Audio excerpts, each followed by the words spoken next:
pessoas, estamos de volta com mais um Flyingcast, nosso quarto episódio dessa vez. Eu sou o Luciano Mendes, estou aqui com você novamente nessa sexta-feira maravilhosa, ou qualquer dia de semana que você esteja ouvindo isso. E aqui comigo eu tenho o Gui Dondoni. E aí, Gui, como que você tá? Fala, galera, tudo certo? Então, trabalhando aí, né?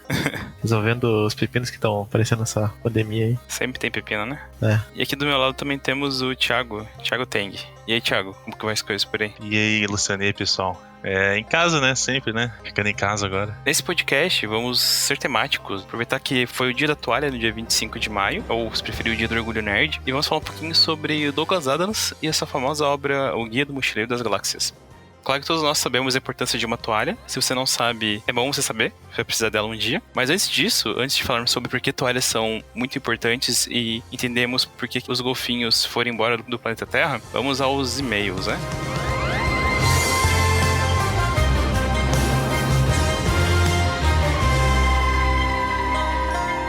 Bom, então o e-mail aqui, a gente tem o e-mail da Letícia Godoy, que ela pergunta aqui pra gente qual é a visão de vocês sobre o marketing, branding ou publicidade do setor turístico antes da pandemia e depois. Se caso vocês recebessem uma empresa do ramo para fazer toda essa parte, como vocês se prepararam um ano atrás e o que muda na visão de vocês caso recebessem essa proposta hoje? Sobre o setor turístico, acho que 2019 foi um bom ano, né, pro turismo, né? Se não me engano, teve um crescimento bom, né, pro turismo em 2019. No exterior, em 2019, os brasileiros que viajaram gastaram mais ou menos 17 bi de dólares, né? 17 bilhões de dólares. Bastante coisa. Foi uma queda de 3,7 em comparação a 2018. A gente tem em consideração que ano passado o dólar já estava aumentando, né? No final do ano já tava 4 e pouco, né? 4,30. Já tava 4,30 já. Mas o turismo no Brasil cresceu, né? Ele cresceu bastante. Eu acho que assim, dentro do Brasil, geralmente as passagens são muito mais caras pra dentro do Brasil do que pra fora, né? Quase equivale, assim, dependendo do local que você vai, né? Por exemplo, acho que ir pros Estados Unidos e fazer uma viagem, sei lá, de uma semana, ir pra Bahia, fazer uma viagem de 1 ou 2 semanas, dá quase a mesma coisa, sabe? Eu acho que na época, como era um setor que geralmente tava meio padronizado, como a gente pôde ver ali, tipo, teve uma queda de 3,7, não uma queda grande, assim. Teve essa questão do dólar também, mas agora, cara, o que eu vejo é como eu tinha comprado uma passagem pra Caxias e eu tive que cancelar por causa dessa pandemia, de vez em quando aparece, tipo, promoção, assim, né? E as promoções são absurdas, sabe? Tipo, o que eles fazem agora é assim, você compra um pacote, você não vai usar esse ano, provavelmente, esse pacote, mas você tá garantindo ele pro ano que vem. Só que é um preço muito abaixo, assim, e o problema é que, tipo, na minha percepção, que isso pode ser, tipo, até uma questão de risco, sabe? Você comprar um pacote e não sabe se você vai usar ainda, porque vai que ano que vem também não esteja tudo certo, sabe? Eu acho que se a gente recebesse ano passado, eu acho, digamos anos atrás, um cliente no setor de turismo, eu acho que o nosso foco seria normal, digamos assim, tipo, a gente ia usar as mesmas estratégias básicas que seriam SEO, AdWords, Ads. Eu acho que se fosse hoje em dia, teria que ser uma coisa, não digo restritiva, mas ela teria que ser pensada pro futuro, digamos assim. Seria sobre a preservação de hoje pra poder aproveitar o futuro, talvez? Uma coisa assim, sabe? E publicidade, essas coisas, é tudo diretamente ligado a consumo, né, e tal, né? Então, agora na pandemia e tal, o consumo inevitavelmente vai cair bastante, né? Então, a área de publicidade, marketing, essas coisas, vai ter uma redução muito brusca, né? O importante nessas horas de crise é você não prometer mais do que você pode entregar, assim. Você tem que prometer e fazer aquilo que você consegue entregar. Exato. Porque se você acaba prometendo demais numa hora dessas, a pessoa vai ficar iludida e na hora que receber o pacote que ela comprou, a passagem, você vai perder um cliente ou vários, né? A sua empresa pode acabar morrendo, como é o caso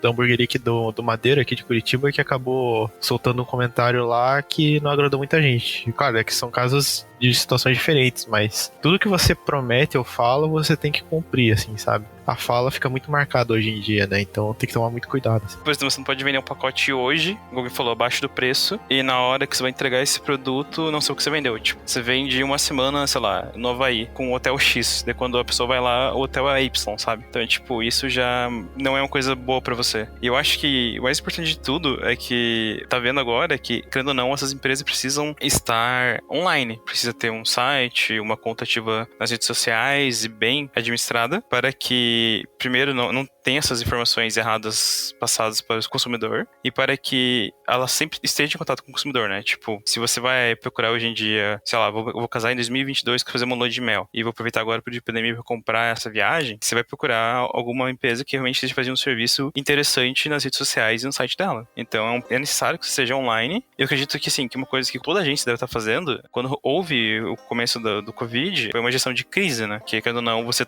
não vai ter vendas em certo período, vai reduzir suas vendas, vai reduzir faturamento e você tem que manter o cliente com você. Então, é pensar em estratégias para o cliente ficar com você e como agência, né? Igual o Guilherme falou, pacotes para usar depois, pacotes com desconto. Eu vejo bastante gente que tá comprando produtos que depois são convertidos para ajudar alguém. Tipo, você vai comprar uma camiseta e uma parte dessa grana é convertida para cesta básica, coisa assim, sabe? Então, acho que é bem uma coisa, pensamento futuro e não tão individualista. Eu acho que outro ponto ali que o Luciano tocou que é interessante é, caso ocorra a mudança, por exemplo, se alugou um hotel X e acabou vindo Y, a agência tem que informar bem antes que aconteceu isso, né?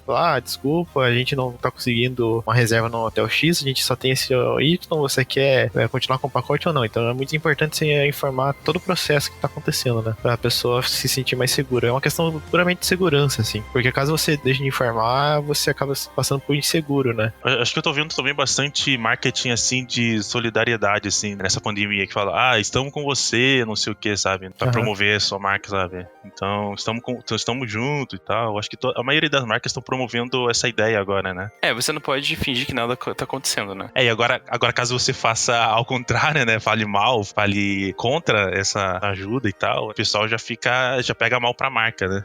Que foi o caso do Madeira, né? Sim. E uma coisa interessante é que nessa hora você tem que não apenas entender o consumidor, mas entender a situação. Então, tipo, remarcar as viagens, ser mais flexível pra isso, sem ter uma taxa cobrada do consumidor, se tiver, que ela não seja abusiva, né? Porque nem você nem ele tem culpa disso ter acontecido, digamos assim. Eu acho que várias empresas, elas falaram pros clientes pra não pedirem reembolso, né? Agora, né? Porque senão as empresas quebrariam e tal. Então eles estão meio que tentando se salvar assim, mas fazendo uma jogada tipo, então mais pra frente, talvez você tenha algum outro benefício, essas coisas, sabe? No meu caso, eles deram um voucher, só que o problema foi o seguinte, o sistema de atendimento deles digital não estava preparado para tanta gente tentando fazer o reembolso ou o voucher, né? Claro, pegou todo mundo desprevenido, mas eu acho que o que tem que se repensar agora, daqui pra frente, é se preparar para essas ocasiões, porque não vai ser a última, né? A gente tá vindo numa sequência de doença grande, assim, a cada 10 anos. 2009 foi H1N1, não foi tão grande, não foi tão contagiosa, assim, mas provavelmente daqui a 10 anos aconteça outra coisa, ou pode até acontecer, sei lá, um conflito, ou até mesmo um embargo econômico, dependendo do governo. Então acredito que agora é uma hora de ter realmente um setor preparado para crise nas empresas, né? Sim. E buscar, tipo, confortar o cliente em relação a isso, né? Tipo, cara, não se preocupa, por mais que seja isso, você vai ter sua viagem confirmada depois que isso acontecer. E de maneira alguma você force ele viajar nesse período, assim, sabe? Isso é uma coisa que você não pode fazer. Você não pode também cancelar do nada e não avisar. Você tem que dar uma justificativa. Olha, a gente tá com essa situação, a gente não pode confirmar, então a gente tem a opção de cancelar ou postergar. Então evitar sempre de cobrar absurdamente do consumidor, ou cancelar sem avisar ele, ou ter essas taxas absurdas que muitas empresas cobraram agora. Eu acho que não é só a questão da publicidade também, ou do marketing, é a questão também de gestão da empresa, de entrar em consenso do que será feito, né? E claro que o marketing bem feito, o marketing e a publicidade surgem com ideias e algumas respostas para esses problemas. Isso não adianta se a gestão da empresa for diferente. Por exemplo, o caso que a gente atendeu o Madeiro, que foi a publicidade dizia uma coisa e a gestão veio e mandou outra, tá ligado? Daí você funda o barco, não tem outra opção. Tem que lembrar que o princípio básico do marketing é você dar uma solução para uma dor, né? Um problema. Na época agora de pandemia, a dor não é viajar, a dor é financeira, é questão de não poder pagar a passagem ou não poder usufruir daquele benefício que a pessoa comprou. Então você tem que resolver essa dor agora. Eu acho que na verdade a dor é a preocupação com a saúde, né? Sim, também. Mas, tipo, na questão, no turismo, a pessoa não tá mais interessada em viajar, né? Ela tá interessada, claro, em se resguardar, que é uma forma de você pegar esse dinheiro de volta ou tentar usufruir desse benefício que ela comprou mais pra frente. Sim. Por exemplo, uma coisa que é importante pensar nesses momentos é... O turismo não é uma coisa que vai morrer de um dia pro outro. No momento isso vai passar, a maré vai baixar e você poder voltar nessa área, né? E quando volta, é o momento de você investir com ideias novas, com produtos novos, com serviços novos, né? É o momento que você pode também utilizar para repensar certas atitudes, certos posicionamentos da própria empresa, da própria marca. E como que você vai agir depois disso. Só nesse momento de crise que você tem que aproveitar as oportunidades, né? E, Exato. sei lá, vou dizer um exemplo aqui, criar um conteúdo que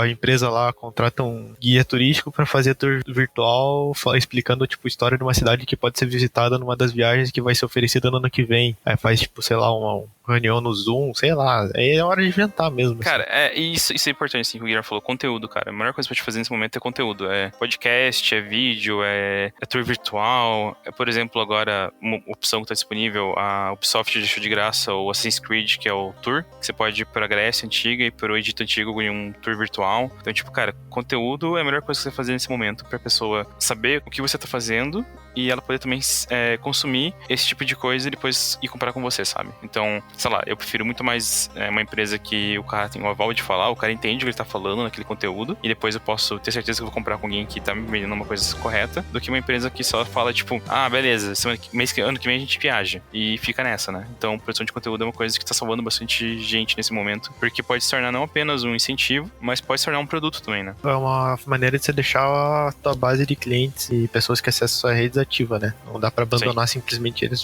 só porque você não tá fazendo viagem.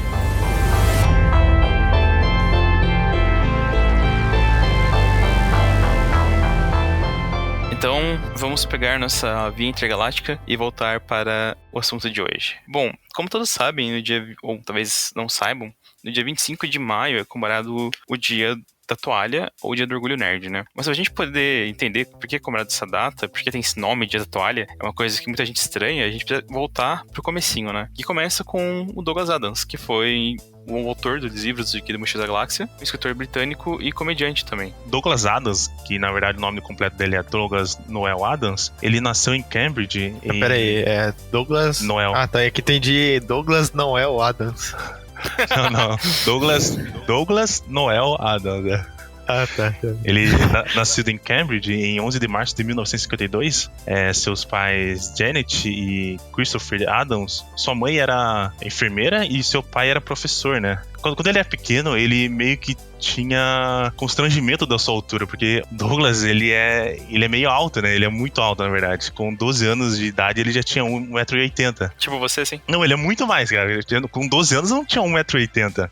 Com 12 anos, ele já tinha 1,80 m. Então, ele meio que tinha um constrangimento, assim. Ele se destacava muito, assim. E ele parou só com quase 2 metros de altura. Ele chegou a 1,96 m na sua altura máxima aí. E na época da escola, ele era bastante conhecido por escrever histórias, sabe? Ele ganhou vários prêmios e tal, ainda na escola, e a sua primeira publicação, assim, que realmente que ele escreveu foi no clube de fotografia da escola dele. E logo depois ele fez reviews e tal pra revista da escola dele, né? Chamava Broadsheet, que não pode se confundir com outra coisa, né? Mas... É sheet, S-H-E-E-T, né? De papel, né? De folha, né? E ele sempre foi ligado a escrever literatura, poema, inclusive. Ele escrevia alguns poemas e tal. Até ele conseguir, no futuro dele, que ele conseguiu uma bolsa de estudo para a faculdade de St. John, em Cambridge. Ele se formou em literatura inglesa e nos anos 70, logo depois, na verdade, que ele terminou a faculdade, ele achou que precisava de mais aventura, assim, para a vida dele. Então ele começou a se aventurar, assim, pela Europa. Consigo, ele levava um livro com ele, que se chamava... O Guia do Mochileiro pra Europa. Isso, e é onde surgiu, na verdade, o nome do próprio livro dele, né? Mais no futuro. Fazendo suas viagens, e num belo dia ele diz aqui na biografia, no livro biográfico dele, que ele estava em Istambul e ele estava olhando pro céu, assim, pras estrelas, e começou a imaginar, assim, um universo. E provavelmente é aí que deve ter surgido mais a ideia dos livros dele. Era o dia 25 também, né? Além da data do Douglas Adams, foi o dia 25 de maio, né? Foi o dia da estreia do primeiro Star Wars, Isso. que também é um dos motivos para se comemorar o dia do Orgulho Nerd, mas a data comemorativa do Star Wars ficou pro dia 4 de maio, justamente... 4 de maio, né? O May the Force. Por causa até do trocadilho que aconteceu acontece, né? Mas eu tenho uma pergunta assim, por que a comemoração dele é 2 semanas, se não me engano, da morte dele, certo? Isso. E por que assim 2 semanas? Tem alguma explicação? Cara, eu acho que não. Eu acho que foi tipo mais uma organização, porque quando ele morreu de repente, porque ele morreu de infarto, eu acho. Morreu de infarto no Então, ginásio. tipo, Né? não tem como preparar alguma coisa, né? No ginásio não, então, na academia. Então eu acho que, tipo, se fosse organizaram pra fazer homenagem. E como foi uma coisa que começa com um grupinho e se espalha, eu acho que ficou marcante, sabe? Tipo, e virou dia 25. Mas o que tem a ver, assim, o dia do orgulho nerd com o dia da toalha? Porque...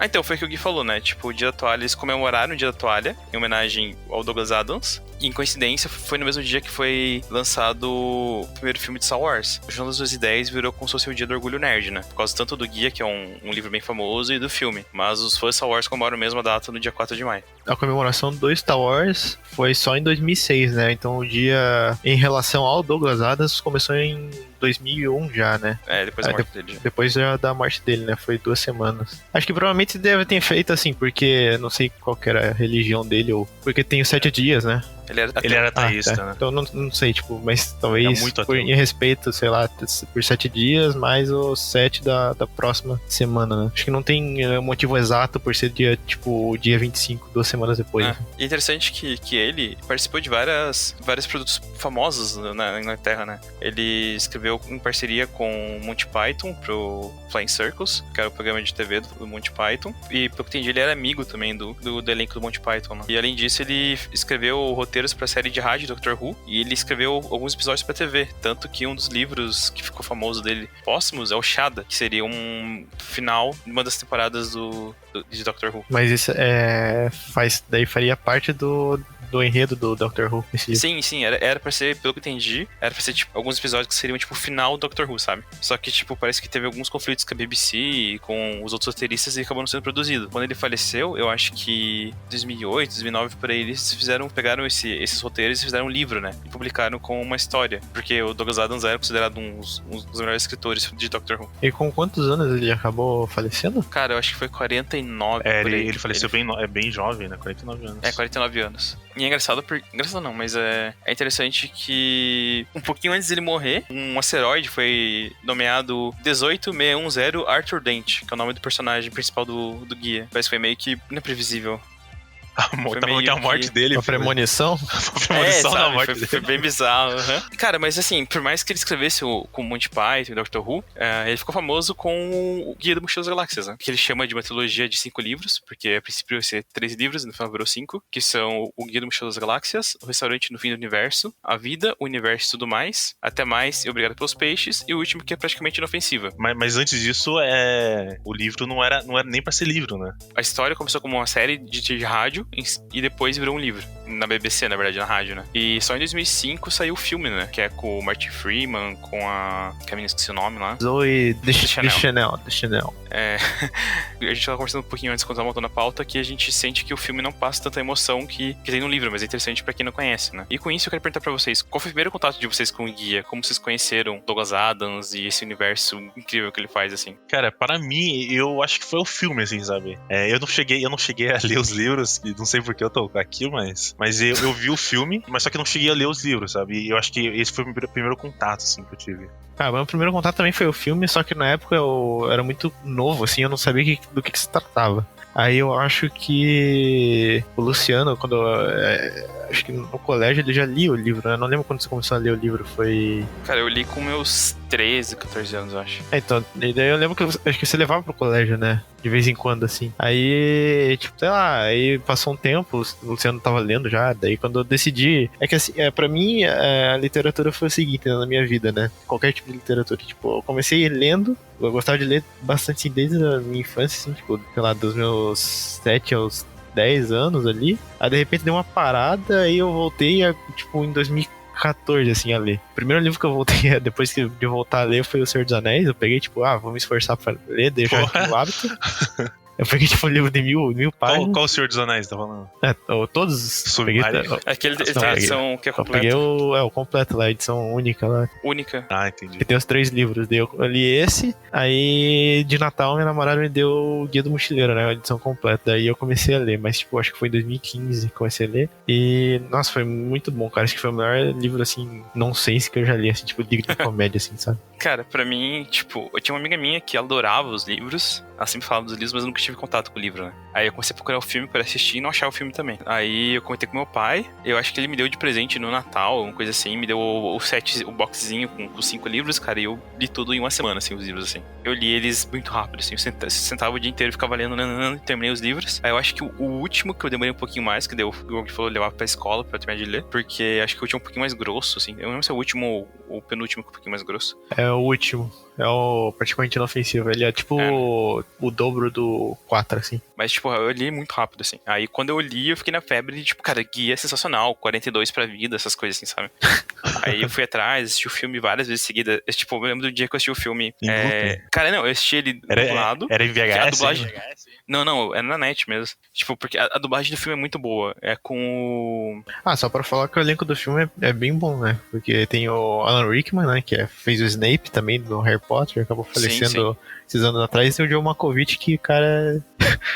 tem o John Tem Malkovich, o Bill Nighy também, que fez o David Jones no Piratas do Caribe. Tem outros papéis importantes. Tem o Mos Def também. Sim. Tem o Warwick, tem o Davis também, que faz o R2-D2. Tem o Bill Knight também. A ação é o José Wilker? Isso. O filme, eu assisti ele dublado, porque quem faz a narração do filme é o José Wilker, cara. E é muito sensacional a dublagem dele. Tipo, é muito boa mesmo, assim, ele como narrador. E depois, terminei de assistir ele dublado, eu fui lá assistir em original em inglês. Então, tipo, foi em um ano, assim, uns 2 anos da minha vida que eu fiquei muito viciado no Guia do Mochileiro. Então, tipo, eu consumia tudo que eu podia deles. Eu lembro quando eu descobri que o Alan Rickman que fazia o Marvin, eu fiquei, caralho, mano, que foda, não sei o quê. Eu tentava, tipo... Eu queria comprar um roupão pra ser igual o Arthur Dent, que tinha um roupão, né?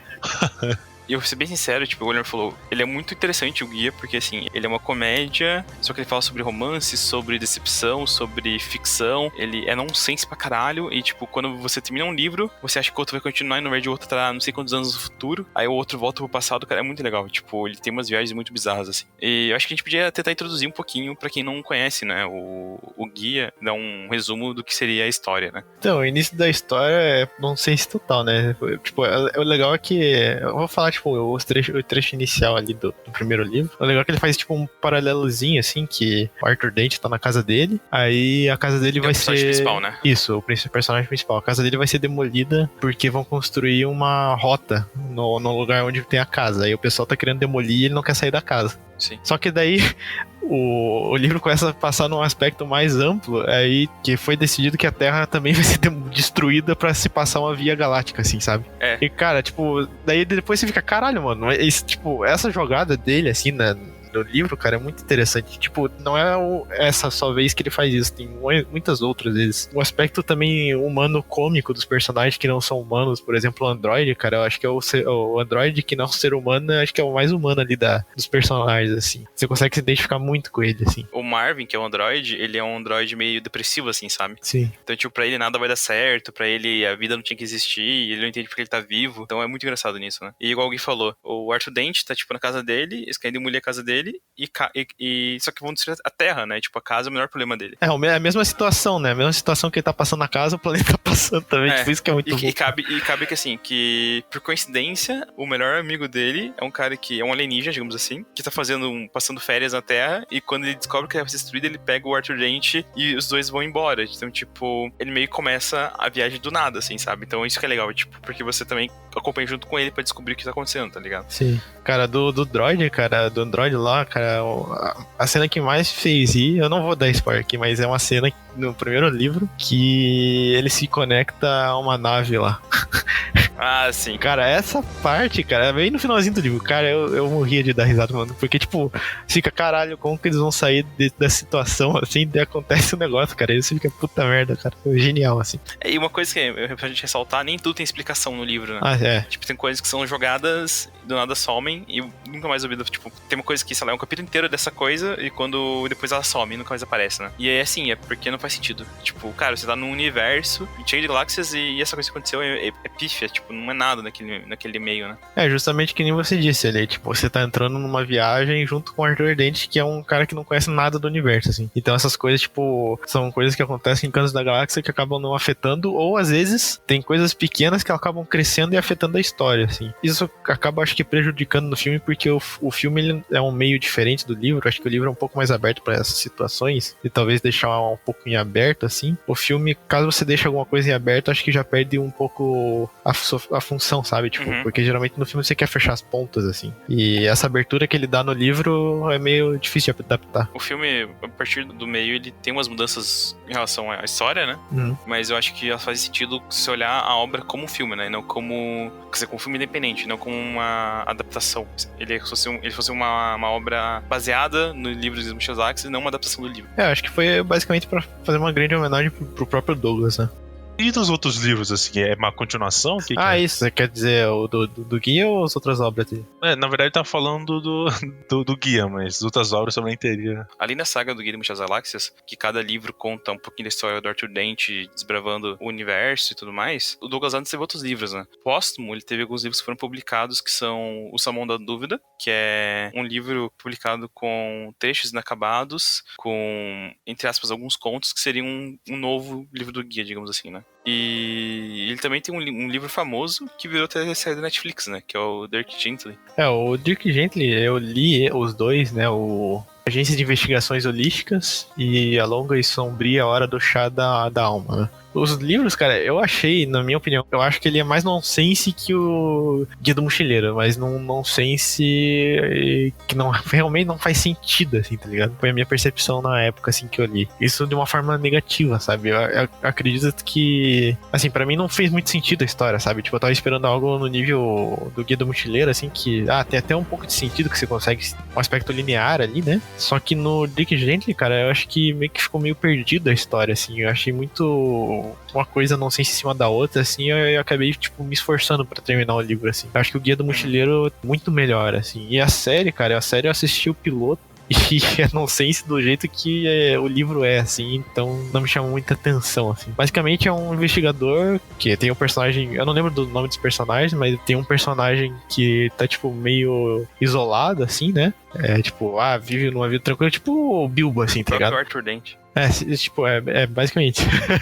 E daí ele acaba tipo, se envolvendo junto com um investigador de causas holísticas, né? Tipo, tem um cara querendo invocar um demônio, ele tem que resolver isso, sabe? Tipo, um demônio sumírio. São casos que, tipo, a polícia comum, entre aspas, não resolveria, assim. Achei que seria mais interessante, mas acabou me decepcionando um pouco. E tem o Shadow, igual a gente comentou, que é o baseado no Dr. Who, né?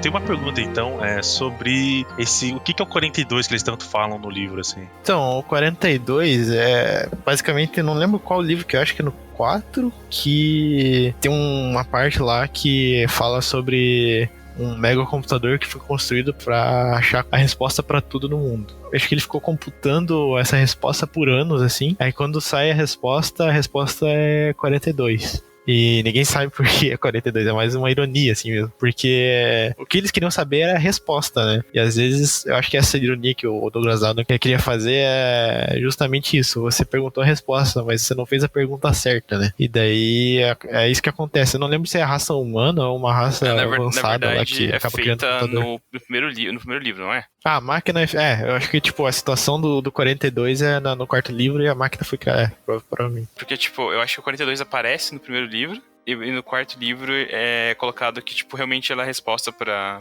vida, universo e tudo mais. E sobre a questão da toalha, assim, porque a toalha é um símbolo pra essa data? Então, a toalha, quando é explicada no livro, ela é usada pra várias coisas, tipo, é como se fosse um canivete suíço, né? Ele usa a toalha como se fosse, o que falou, um canivete suíço, né? Porque ela pode ser prática pra você se agasalhar, pra quando você tá, tipo, em um lugar frio, você pode deitar com ela quando estiver num lugar sem areia ou rochoso. Você pode usar ela pra, como se fosse uma máscara, pra evitar respirar gases que podem te matar. Ou, tipo, você pode usar ela como travesseiro, pode usar pra molhar o corpo, tipo, ele dá várias situações que você pode usar a toalha, né? E você pode usar ela também como uma toalha, pra se enxugar. Tipo, ele cita vários modelos que uma toalha pode ser usadas, né? Então vira uma marca do guia, não do guia, mas tipo, dos fãs usarem a toalha, né? Então, tanto que no dia 25, que é o dia da toalha, você vai ver algumas pessoas saindo na rua com toalhas no ombro, com toalha no pescoço, toalha amarrada na mochila, assim, por conta disso. Hoje provavelmente não, mas no ano Esse que vem... ano não, né? Mas os anos passados eu sempre levava uma toalha pra onde eu ia, cara. E lembrando que no livro, essa explicação da toalha e de outras coisas do universo, justamente tem o Guia do Mochileiro no livro, né? Que o Arthur Dent acaba tendo, né? Ele lê lá. O guia, na verdade, do Mochilas Galáxias é como se fosse uma Wikipédia, um livro digital que tá sempre atualizando, né? Então, tipo, você tem, sei lá, se você é um mochileiro qualificado, você pode ir lá e adicionar coisas. E o Ford, que é o alienígena amigo do Arthur Dent, ele é um dos caras que escreve o guia. Ele pega, então, quando eles estão, sei lá, viajando de um planeta pro outro, viajando na espaçonave, ele empresta o guia pro Arthur Dent ler e entender que a vida é muito mais do que a Terra, que a vida tem um universo, tem várias coisas, né? Então ele lê sobre a toalha, lê sobre bebidas, que tem a dinamite pangaláctica, uma coisa assim, não é? Eu não lembro, né? Dinamite pangaláctica, que é uma bebida, tipo, super forte, que dá uma dor de cabeça enorme quando você toma. Fala sobre os outros planetas, criaturas diferentes que existem, né? Tem a parada do peixe da Babilônia também, né? É peixe da Babilônia ou peixe babilônico? É o peixe Babel. Peixe de Babel, Babilônia. E daí ele usa ele insere o peixe no ouvido pra ele poder entender todas as línguas do universo, né? O que ele explica é, tipo, que o peixe se alimenta das ondas cerebrais e ele, tipo, e o que ele faz, o que ele excreta seria uma outra frequência, assim, né? Então devolve como se fosse uma traduzida na sua cabeça, né? Então você consegue entender todo mundo, tipo, não precisa falar a língua, você só enfia o peixe no ouvido. É um processo de simbiose, né? Que é muito melhor que todo mundo da galáxia falar inglês, né? Exato. É bem isso. Cara, e tipo, isso que é legal do Douglas Adams, né? Ele resolve problemas muito difíceis com soluções muito, muito simples, né? Tipo, como que eu vou me comunicar com todos... Como que o meu personagem vai se comunicar com todas as raças alienígenas do universo? Bota um peixe aí no ouvido dele que fala tudo. Tipo, uma situação muito... São coisas muito simples, tipo, sei lá, por exemplo, a que eu falei da bebida lá, dinamite pangalática, é uma bebida que dá uma dor de cabeça, né? Às vezes eles querem, tipo, esquecer tudo e só tomam um gole dessa bebida, desmaiam e de repente eles acordam, não lembram nada que aconteceu, tá ligado? E, cara, querendo ou não, por mais que seja uma ficção científica, ele é um livro fácil de ler, né? Não é um livro com escrita muito difícil. Claro que tem coisas que são bizarras, tipo, que envolvem física, química, mas não de uma maneira complexa, né? Ele é muito tranquilo de ler, cara. É muito gostoso, assim, tipo, de ler, assim. Ele não se compara, assim, acho que com outras literaturas que eu já fiz, assim. Ele é bem tranquilão e você tira muito proveito da história, tipo, justamente por esse tipo de escrita. Vocês leram uma versão adaptada pra português aqui, né? Em português, né? Sim. Isso, eu li. Pro inglês acho que... mas acho que em inglês também deve ser simples, assim.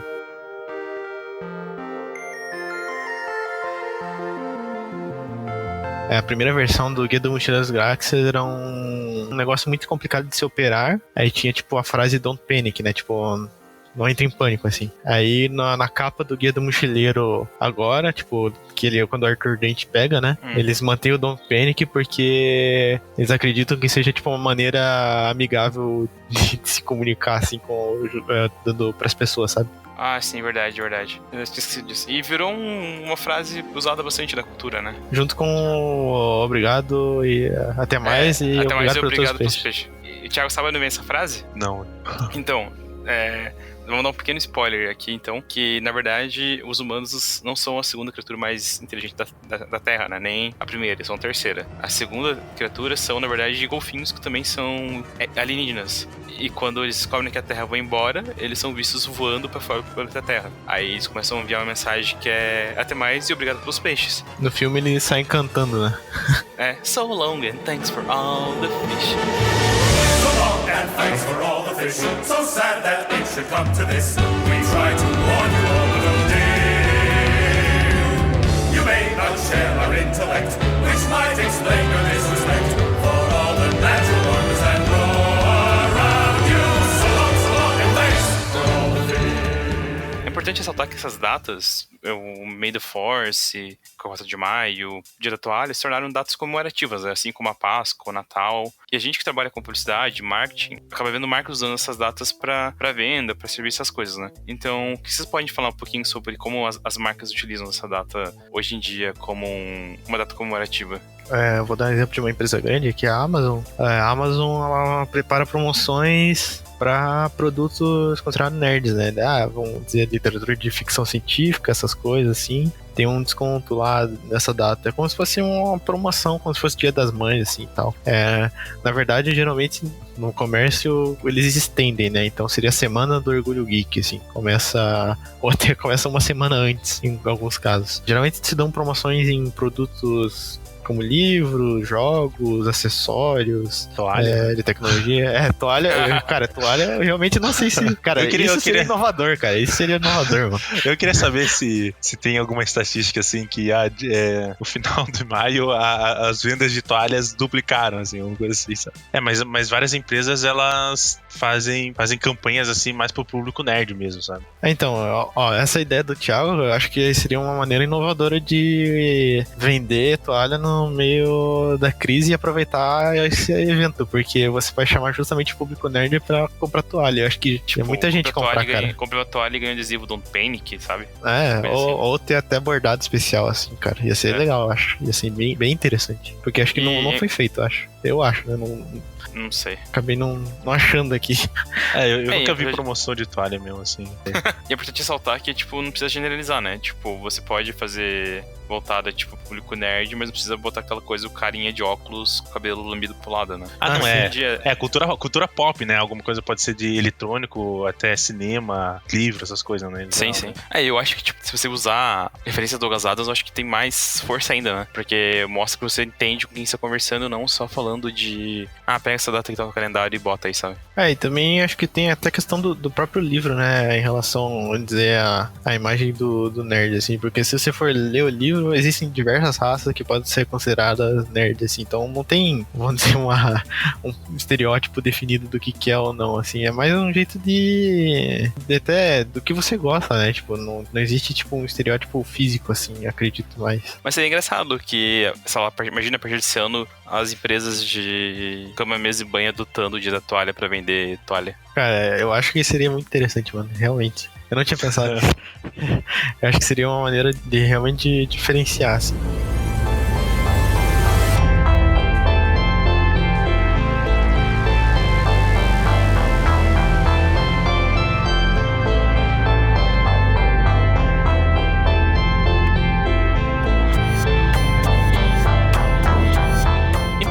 Com chave de ouro, a gente separou algumas indicações para você consumir nesse final de semana em homenagem à data e em homenagem ao Douglas Adams, né? Gui, o que você tem pra gente aí? Então, eu acredito que tenha sido até referência pro autor do livro, né? Que é o Jogador Número 1. É um mundo muito massa, assim, de você ler, assim. Desgraçado. Tava com ele agora, tava pensando nele. O Jogador Número 1, ele passa, tipo, referência de vários filmes da cultura pop nerd, assim, e jogos também. Principalmente o livro, assim. O filme é cara, tem um monte de referência, assim. Acho que você tem que pausar cada frame pra você ver todas as referências do filme, assim, porque é muita referência. Não sei nem como os direitos autorais permitiram aquilo, mas tudo bem. Dinheiro, cara, dinheiro, tipo, Star Wars o Steven Spielberg, né? O Star Wars não tá lá. Por causa que a Disney né, não deixou. Mas, cara, é muito legal porque é uma história, tipo, também que pode até ser contemporânea agora a partir do que vem depois da pandemia, assim, tipo, pode até ser um futuro que a gente pode até viver. Cara, a história é muito legal, assim, é uma história simples, mas os aspectos da cultura pop se envolvem de uma forma tão legal na história, assim, que, cara, é muito massa. Até tem uma referência do Guia do Mochileiro das Galáxias dentro da obra, assim, além de outras também, né? Eu acho que é isso, cara, é o Jogador Número 1 do Ernest Cline. Porra, agora alguém me fudeu, cara. Vou falar do filme do Jogador Número 1. Então, minha recomendação, sendo Battlestar Galactica, que ele agora está saiu todos os episódios na Prime Video, na Amazon. Ele também é sobre a exterminação da raça humana, né? Os seres humanos, eles desenvolveram bastante que eles começaram a ter colônias, várias colônias. Só que todas essas colônias foram todas destruídas e apenas sobrou uma colônia só. Os únicos seres humanos que estão lutando para sua sobrevivência que estão na nave Battlestar Galactica, né? Tem tudo a ver, assim, pra quem gosta de ficção científica, né? Mas eu não sei se que eu falo mais sobre ele. Eu acho que é isso. Mais que isso é muito spoiler já.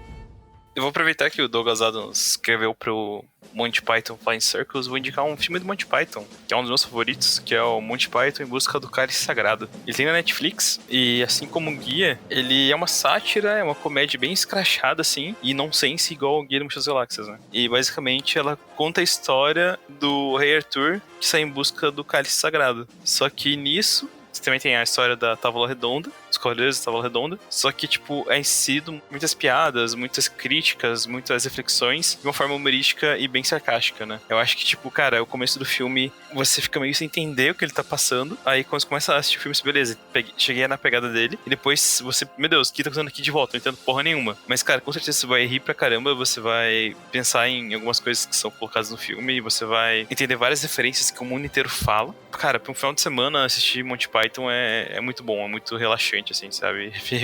É revigorante, assim. É o clássico e antigo humor britânico, né, que a gente conhece de ser bem feito, bem produzido, assim. Então, procure na Netflix, Monty Python em Busca do Cálice Sagrado. E eu acho que você nunca vai ver um filme com um final tão inesperado quanto esse filme. Cara, é totalmente o final do Guia do Mochileiro das Galáxias, assim, tipo, é uma coisa que você espera... É como se o Guia do Mochileiro das Galáxias fosse feito na Idade Média, assim. Tipo, é muito interessante, é muito legal, muito engraçado.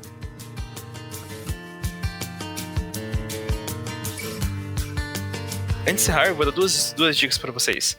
A primeira é uma dica de música, que tá tocando aqui no fundo, que é Paranoid Android, do Radiohead, que é uma referência ao nosso querido Marvin, né? O Android Paranoid do Guia do Mochileiro das Galáxias.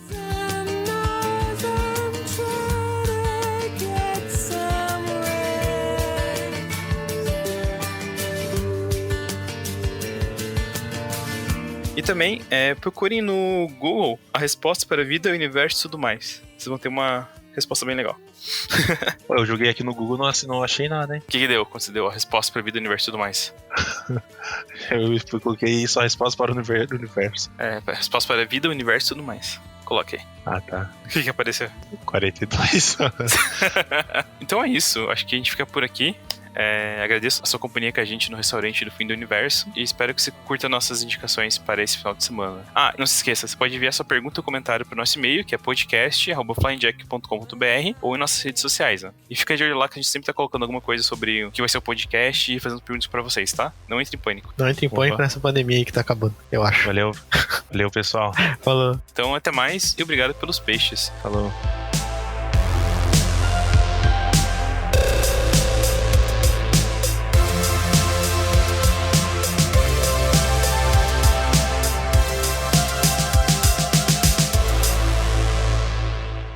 Eduardo Bruneto perguntou: como a gente passa da fase de flerte com o Gui Dondoni? Eu acho uma pergunta válida. Eu acho que... Tá, E aí, Gui, como que a pessoa te conquista? Tem que perguntar pra minha namorada, né? Olha só. Mas não foi ao contrário, não foi você que conquistou, não? Não, mas ela conquistou meu coração, né? Ó, que fofinha. Beleza, então.